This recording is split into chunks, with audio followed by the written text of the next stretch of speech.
Girl that like wanted to raise my hand and read everything in class, okay? So I'm gonna put my voice of God on for y'all. Can I do that? Okay. I started Slutty Vegan in 2018, and it's interesting because when I look back over my life, I think about all the things that I've done since I was a kid to get to this point.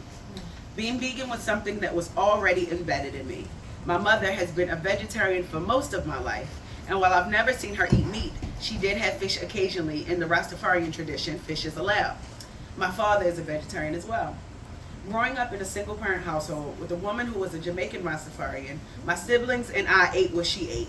We ate a lot of fish, soy products, and vegan Ito food. We were raised with a more conscious way of living to get accustomed to that lifestyle. As I got older, I realized that I still wanted to live that way.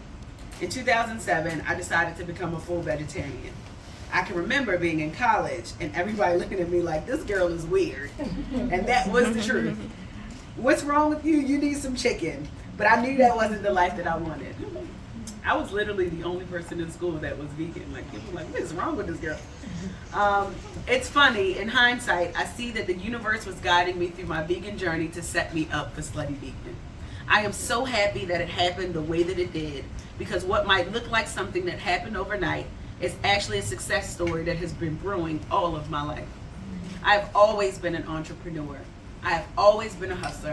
I've been the person to really take something out of nothing and make it beautiful. I can remember selling chicken sandwiches when I was 14. When I was 16, I made money by throwing parties.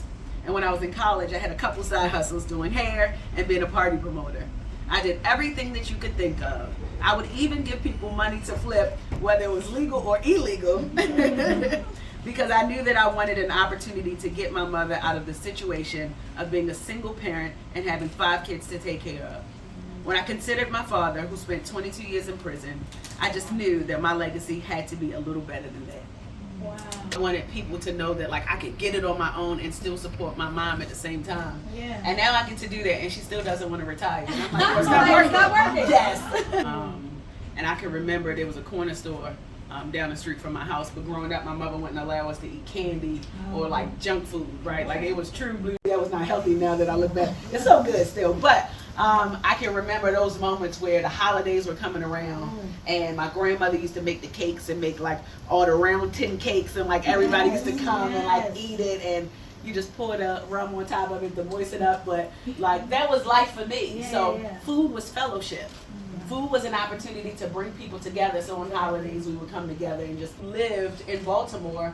You were my cousin, you were family. And that's how it is. I'm sure we can all relate, right? You became somebody who lived in my household. So we went from 4 of us to 10 people living in the home.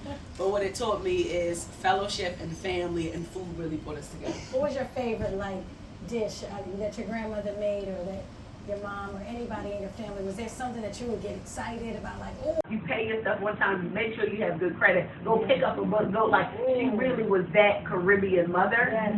So bad, like, if there was a fork in the sink, she was going crazy, right?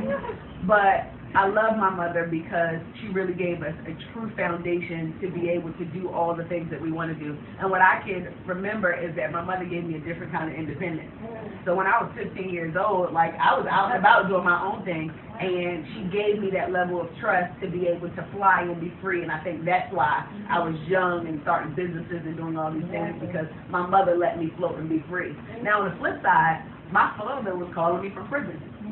Right? He was in federal prison, calling me every other day, making sure that I read books, making sure that, you know, I got to stop. He was still able to father even from... He was able to father. I'm like, well, I didn't know you could send birthday cards from jail. Like,